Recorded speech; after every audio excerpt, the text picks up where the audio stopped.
Thank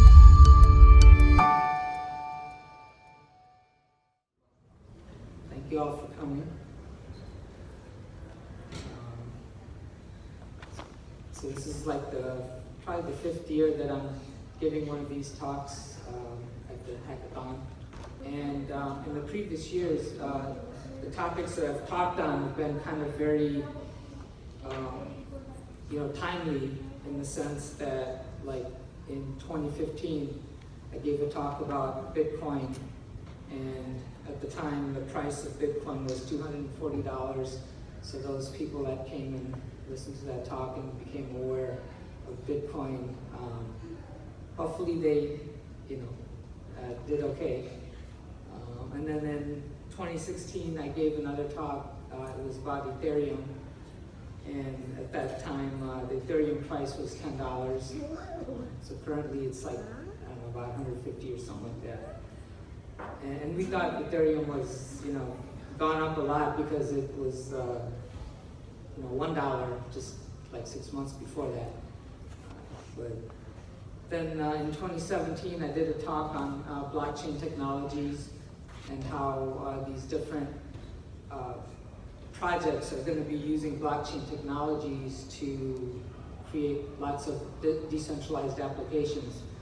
And so 2017, I don't know if you remember, it was like kind of the year for ICOs, and a lot of different projects were coming up and creating lots of interesting applications. And then in 2018, I gave a talk about stable coins, and that was kind of timely too, because all these cryptocurrencies had gone up in price, and it was like a really good time to be switching into stable coins, which kind of maintain their value. So the record so far has been pretty good. Most of these things have done pretty well. So 2019, how are we going to fare? We'll find out in a few years if what I'm talking about today is going to do as well. So today, my topic is about global electronic trading coin. It's called Getcoin for short. And basically, I'm going to go over a little bit about what it is, how it works, why we actually need this, and the technology that's needed in order to make this possible, and what you can do. So how many of you guys use money? Anybody here use money? Raise your hand. Very good. Brother, you don't use money? So we all use money, right? So, but how often do we think about what our money is, right? So, I mean, you can open up your wallet, you probably have, a dollar bill in there, and you basically assume that it's just, government currency, and you use it. But there's a lot more behind it, and, we never researched that kind of stuff. And I'm not going to go into that in this talk here, but I'd like you to just, think about what money is, and, where it comes from, where it goes. And if you look into that, I'm sure you'll discover a lot of eye-opening things. And, that happened to me back in 2008 when Ron Paul was running for president, and he would always talk about we need to go back to a sound money system. And I didn't even know what sound money meant. So I had to go research that, and it was quite an eye-opening experience. Essentially, he was talking about backing the US dollar with gold as it used to be back before 1971. You could trade, what was it, like $32 or $36 for 1 ounce of gold at that time. And it was pegged like that for many, many, many years. And then in 1971, they broke the peg, and then that's when, the dollar's value against gold started dropping. But we usually just see that as price of gold going up, but it's really the dollar dropping against gold. So Bitcoin basically is, kind of looking at what money is about and what money should be like. And there's a lot of things happening right now in the cryptocurrency world where people are realizing that we can have private money, money that's issued on a blockchain, has very well-defined rules for how it's issued, and even that kind of money can retain value. So Bitcoin is like a cryptocurrency, and like most of the other cryptocurrencies, it has very low, or in this case, no transaction fees. It has fast global transfer. There's no chargeback for merchants who accept it. So it has a lot of good properties. But one of the key things about Bitcoin is that everyone will get a small amount of Bitcoin on a daily basis for free. So that is kind of referred to as like universal basic income. You may have started hearing about that. And universal basic income really refers to giving everybody an unconditional, without any strings attached to it, some small amount of money. It's not enough that, they could survive on it, but it is a bit of a safety net. So Bitcoin is also kind of designed with that paradigm. And the other aspect of Bitcoin is that it has a stable price, which basically means that it would be pegged to a basket of reserve currencies so that the price doesn't fluctuate up and down too much. And so with a lot of the other cryptocurrencies like Bitcoin, Ethereum, all these cryptocurrencies, they're not pegged to anything, and their value floats up and down a lot. So how would Bitcoin work? You basically download an app, you install it on your iPhone or Android, you find 3 people that are in the system, and they endorse you, saying that I know this person, and I think he should be able to join the network, and I'll vouch for him. And once you've gotten those endorsements, then you become part of the network as well. And once you've got that, you've got an account set up in the Bitcoin network. Now, what happens with this account? Once your account is set up, on a daily basis, you'll open up your app, you'll log into your account, and you'll see that 10 tokens were deposited into your account. You didn't have to do anything. If you wait a week and then open your account, you're going to find that 70 tokens have accumulated. So there's nothing that you have to do. It's completely unconditional. Now there is also a very, very small percentage that's removed from your balance. So it comes out to be 1% of a percent on a daily basis. So if you convert that to a yearly basis, that comes out to about 3.5% per year. So if you had 100 units in your account, after 1 year, you would lose about 3.5 units. So there's a small depreciation, but you're also receiving 10 coins per day. Now you can see that what's going to happen is when your balance is small, your balance is going to keep growing because the small percentage that's being removed, it's less than the 10 that's being deposited. But eventually, as your balance keeps growing, it's going to get to a point where that small percentage that's being removed is equal to the 10 units that are being deposited every day.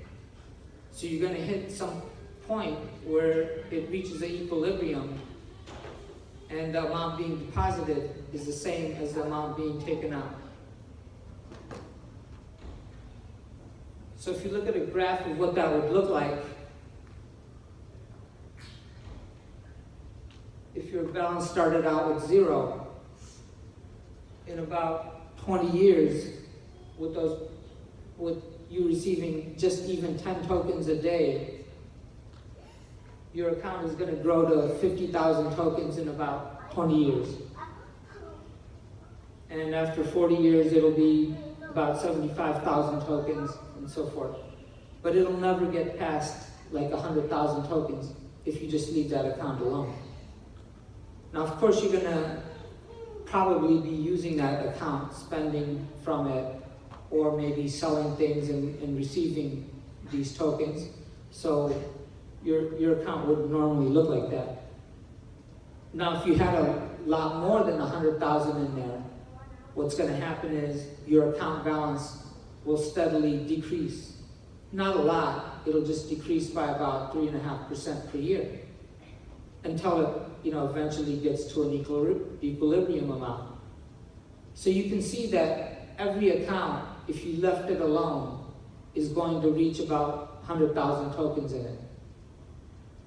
So based on that, you could say that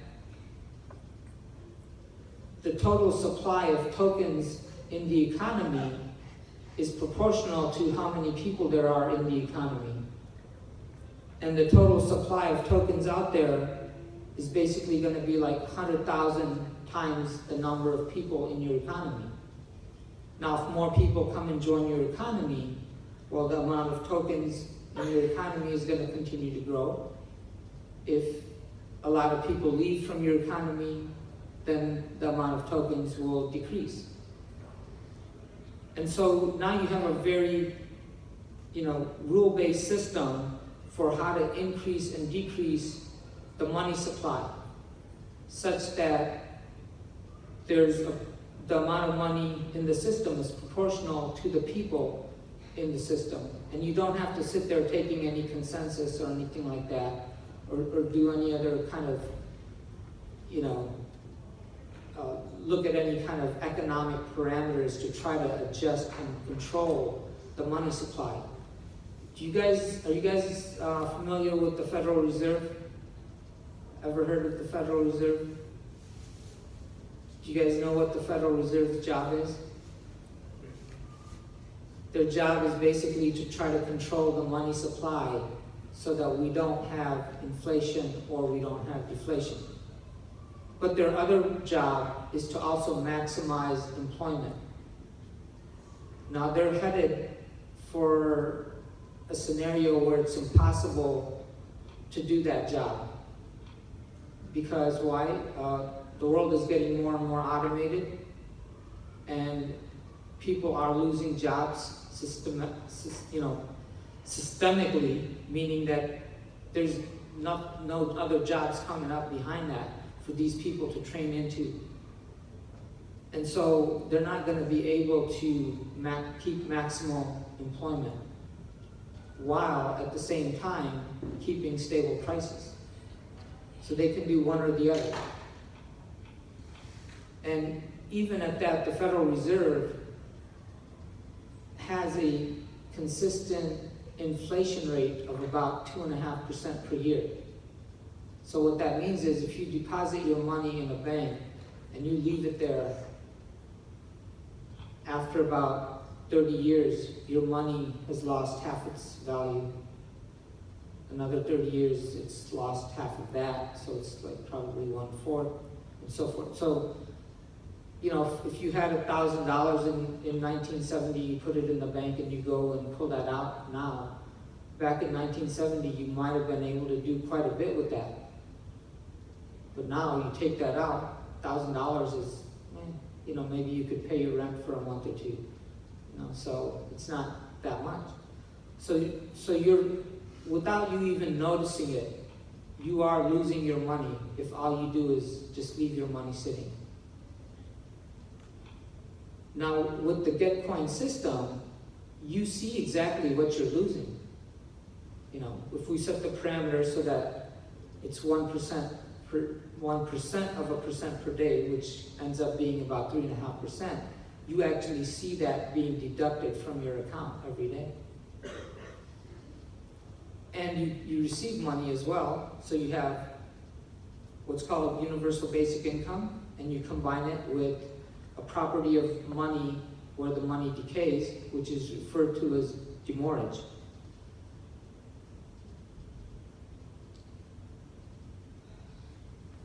So how would, Getcoin maintain its value? So as I said, initially, when you introduce some new form of money, you have to peg it with something that people already use as money. This is why the dollar right now, even though it's not pegged to anything, nobody's worried about it. But they couldn't do that at the beginning. That's why they pegged the dollar to, an ounce of gold. Well, actually $36 per ounce of gold. So it was pegged, and because people knew that they could go back and convert these dollars back to gold, they didn't mind using the dollar. And the dollar was more convenient to use than carrying gold around.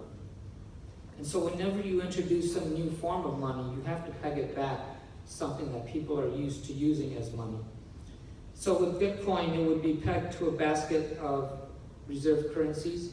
So there's already something out there, it's called XDR. And the way you keep the price pegged so that it'll maintain that peg is that whenever the price gets below what you want it to be, then the amount of tokens that everybody receives on a daily basis, that also reduces. So let's say we were pegging this to $1. And if the price of Bitcoin drops to say like 90 cents, then people would not receive 10 Bitcoins per day. They might receive 9 Bitcoin per day. And if the price dropped even further, like let's say 50 cents, then you might only receive 5 Bitcoin per day. So what does that do? It reduces the supply of Bitcoins that are being put out there. And because the supply is, getting smaller, the price will rise back up. And so the price will go back to being at $1.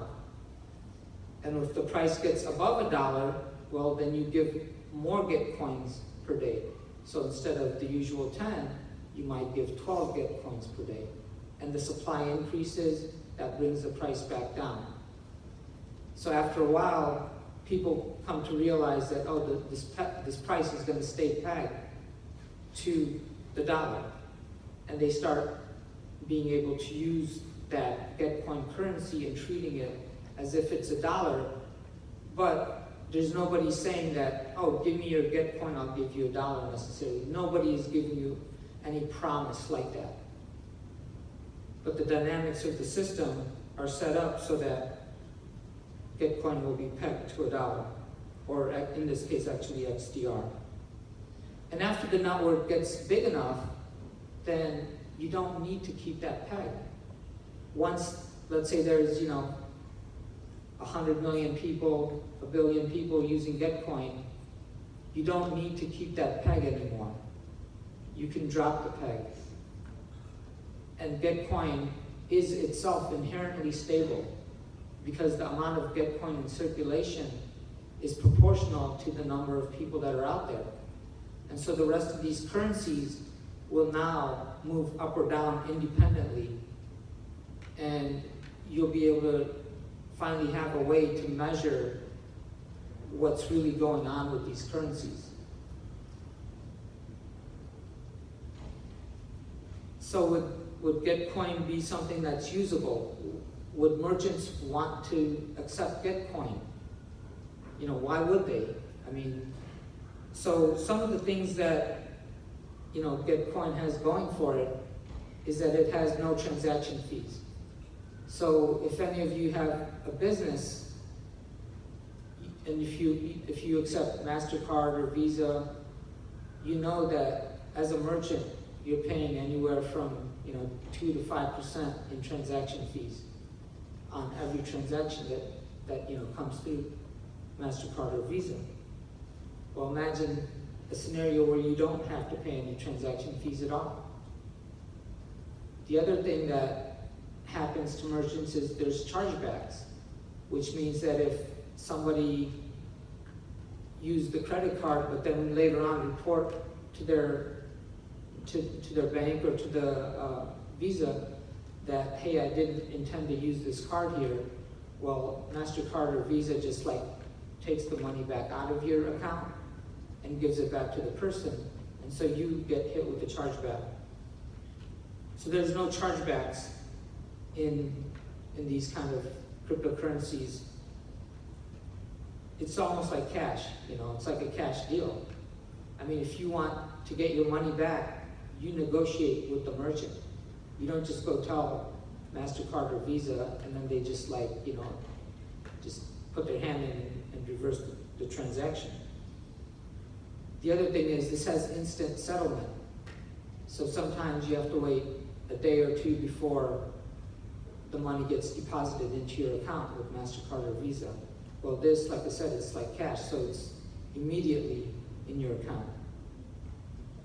The other aspect is that you have global payments without any extra fees. So if you're selling maybe some software or something like that, or a subscription through the internet, well, you can have customers all over the world. Right? It's very hard to do that with other methods of payment. And the key thing is that this would have a stable price. If Bitcoin had had a stable price, it would have probably taken over the world already. But because the price fluctuates so much, no merchant wants to accept it. The only people that, you know, trade Bitcoin or use it are people that are wanting to transfer money to, like, say, other people in, you know, their homelands, people that want to speculate with it based on the price going up or down, or people that want to use it as a store of value for long-term retention of their assets. The other aspect is that because everybody receives Getcoin, well, if a merchant accepts Getcoin, then he's increasing his customer base because everybody has it, they receive it. So merchants are always looking to accept payments that will allow more people to be able to buy from them. So what's one of the reasons that merchants may not accept Bitcoin? And it could be because that on any balance that they hold, it's automatically going to deduct from them, and it's going to be about 1% per day, which amounts to about 3.5% per year. Now, in a way, you can kind of think of that as your fee for carrying Bitcoin. But the other thing that you got to remember is that even if you're holding dollars and you just keep a balance in dollars, you're also losing about 2.5% due to inflation every year. So it's really not as bad as it seems. And why would consumers want to use Getcoins? Well, for one thing, they're receiving some Getcoins on a daily basis. And if they see a merchant saying that, hey, we accept Getcoin, well, they're going to go to that merchant and spend some of their Getcoins. If they don't use it, they're losing 3.5% per year on that Getcoin that they have. So, it incentivizes them to use it. There's also no transaction fees that the consumer has to pay to maintain a Getcoin account or to use Getcoin. And also you can use it for global payments. So if you need to buy something that's over the internet, maybe you're ordering something from another country or something, then it's a lot easier to make your payments in Getcoin. And the key to making all of this happen is maintaining a stable price. Because for consumers and for merchants, price stability is very important. You don't want to do any transaction when, next day the price could be half of what it was the previous day or go, double. And the only difficulty or the con for Gitcoin is that initially there may not be that many merchants using it, but during that time you could still be receiving Gitcoin. It accumulates in your account. You can use it for settling payments between your friends and families and things like that. So, but eventually merchants will start accepting it when they see that a lot of people have it. So why do we need something like Gitcoin? Did you have a question, though? Yeah. Go ahead. So the Democrat candidate, Andrew Yang, actually suggested to use a UBI system, $1 dollar. I think it was $1,000 a month, but some arguments against that were that it caused hyperinflation and it'd be out of the welfare system. But with Gitcoin, I don't think those problems would occur. So is it possible to institutionalize Gitcoin for a government system, allow this system or like something like it to occur in government, or at least a more broad level? That would be better. It's possible that governments could use it, but that's one of the things about money is that right now we're living in a world where we pretty much have gotten so accustomed to governments being the source of the money. If you actually go and study the history of money and go really far back, you'll find that when people used commodity money, they didn't need any government to issue the money. It was private money that was agreed upon by the people to be used as money. It could have been like dates, in the time of the Prophet. It could be rice, like in India. It could be salt. These kind of commodity monies were the form of money that people used. We're living in an era where government issued money is the primary form of money that we use. Now, would governments want to use Gitcoin? I don't know. And I don't think we have to go out and try to institutionalize it. This can be done completely privately in the same way that Bitcoin was done. You just go create it, put it out there, let the people decide what they want to use. So the reasons why we need to use something like Gitcoin is because we're getting into a world that's become very much there's a lot of globalization happening. Back in the 1980s, 90s, you only heard about globalization for large international companies who had branches in lots of different countries. But with the advent of the internet becoming very pervasive and every individual around the world now having access to the internet, even individuals are starting to feel that globalization. You might transact with somebody in another country. Maybe they're going to develop some software for you or design your logo or something like that, and you need to make a payment to somebody, and they don't use US dollars over there. So we're getting into a world where globalization is becoming key. Also, what's happening is that there's a trend now towards more and more automation. And this trend in the last few years has really, really started to accelerate because there's been a lot of key breakthroughs in artificial intelligence. And you're starting to see that in terms of like self-driving cars, in terms of devices like the Amazon Echo, your phones being able to recognize your speech. So these things are going to end up laying off a lot of people from their jobs. There's so many people right now that drive cars or drive trucks. The transportation industry provides jobs for millions of people around the world. Likewise, like the call centers, there's millions of people that work at call centers. If we can now have, computers taking our call, and to you it feels like you're talking to a human on the other side, but it's still a computer understanding what you're saying, talking back to you as if it's a human.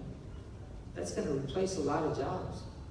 So there's a lot of automation happening, and so how do we compensate these people that, how do we provide a safety net for these people that may be out of jobs? And the other thing is that we need a sound money, basically meaning a money system that's backed by some sort of a commodity. Well, in the case of Gitcoin, we don't have an actual physical commodity, but I still say that Gitcoin is backed by a commodity, and that commodity is human time. The reason for that is because you don't receive Gitcoins all at once. You receive a little bit on a daily basis. And because of that, that Gitcoin is tied to that amount of human time. So you won't spend it, even though you got it for free, you won't spend it recklessly. You will think about how to best use it. And when you put that effort into how to spend that money, you're actually providing information to the economy in terms of what products are good, what services are good. And it creates a fair monetary system. Currently, our monetary system is basically top-down. The money gets created at the top, and it trickles down, and by the time it gets to the guy who works at McDonald's, it's completely diluted. With this system, it's a bottom-up money, where the money gets created at the individual level, and then it can work its way up.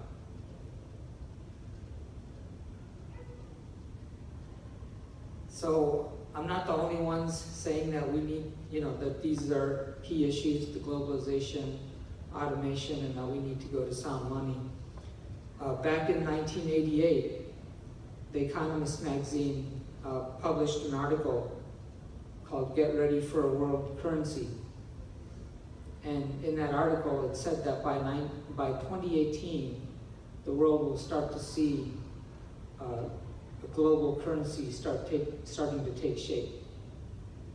And we might have got lucky, but it's actually starting to happen. Some people think that Bitcoin provides a little bit of that, but I think as we get to some a currency that's more stable, I think we'll see this taking shape even more. And in that article they said nation states are not going to just sit back and say allow this to happen, but the way it will happen is that these currencies will get created and the people will vote with their wallet on which currency they want to use.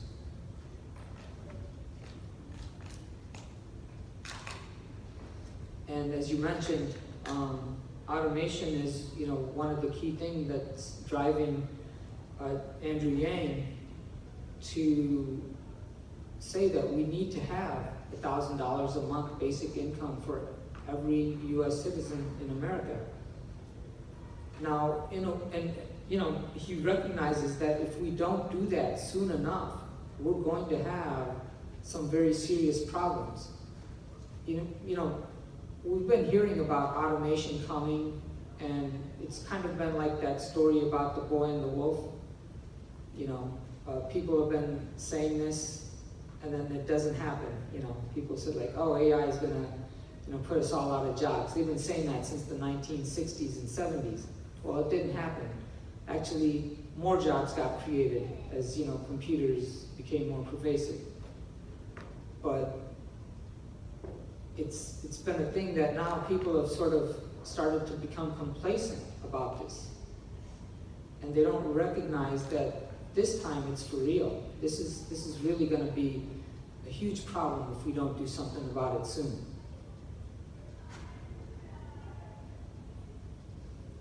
And as I mentioned, Ron Paul is a big advocate for going back to a sound money system where you have the amount of money that's in circulation tied back to something that can provide some backing for that money.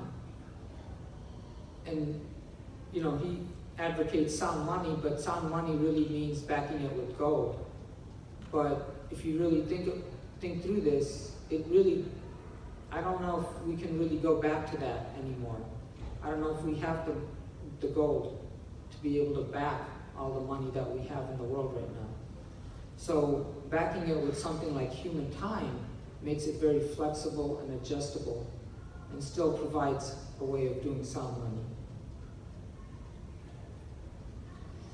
So what's the technology that we would need in order to implement something like Getcoin? We can't have Getcoin overnight. We just don't have the technical capability to do that right now. One of the biggest problems is, how do you manage unique identities? You know, like on Facebook and Twitter, probably about 15 to 20% of those identities on there are fake. Now imagine if you had a system where, by creating an identity in this system, you start to receive money.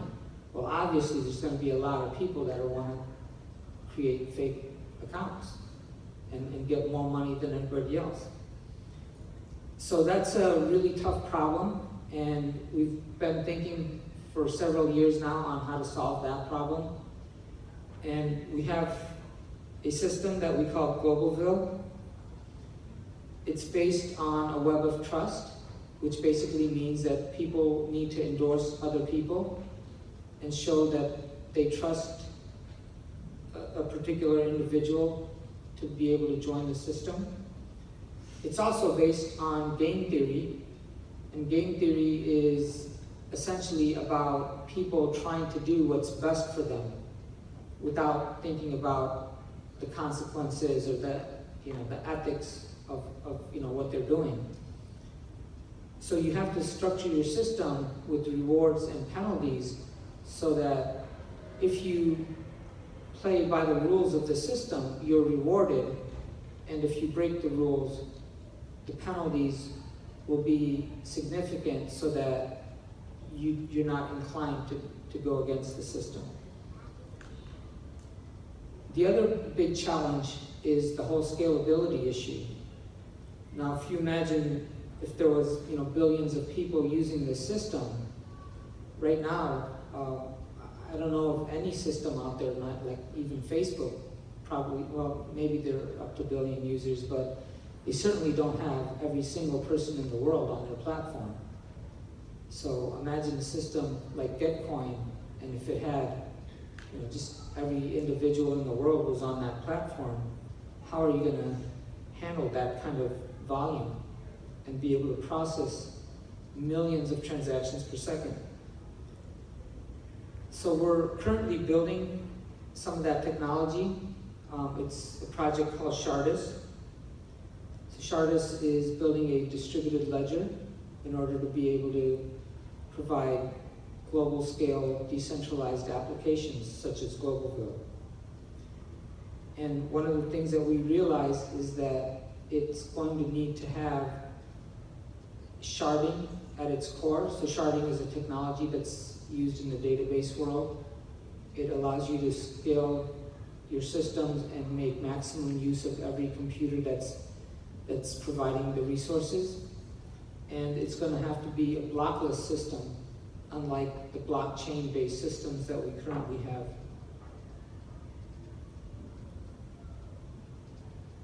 So what can you do to help and become a part of this revolution that's happening right around you right now? I would say, go out there and learn as much as you can about cryptocurrencies. This is kind of similar to learning about the internet back in the 1990s. Those who learned about it and got familiar with it early on benefited more, right? So like with the internet, if you learned about the internet, started using email early on, well, you were able to send messages to around the world without having to send them through physical mail. There's you were able to find websites, and websites provided lots of services that were useful. So those people that started using the internet gained a lot from doing that. So likewise, with cryptocurrencies, those who get involved with it now are definitely going to see a benefit. And we're still in the very early stages of this. Try to learn more about Bitcoin and Globalville. Those two links that I have there. We have actual papers published, and I think I made a mistake on that second one. It's Globalville paper, not just Globalville. So you can download those papers and read about what this project is trying to achieve. And then you can learn more about Shardus. We have a website, shardus.com. We also have a token, which is a ERC20 token. If any of you are familiar with cryptocurrencies, you might know what that is. But basically, it's a token that you can buy. The token entitles the holder of the token to the Shardus software once the Shardus software is complete. And so anybody that wants to use the Shardus software to build any project off of it will need to acquire these Shardus tokens. Also, those who are holding the Shardus tokens will receive tokens from any projects that are built using Shardus.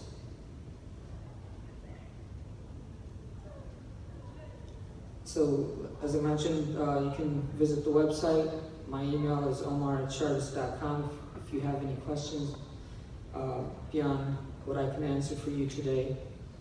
And this first link is for this slide deck. And then the second link is a web form. If you go to that web form and fill out the form and enter your Ethereum address, we'll send you some Shardus tokens to get you started. So, thank you all for coming, and I know some of you had questions.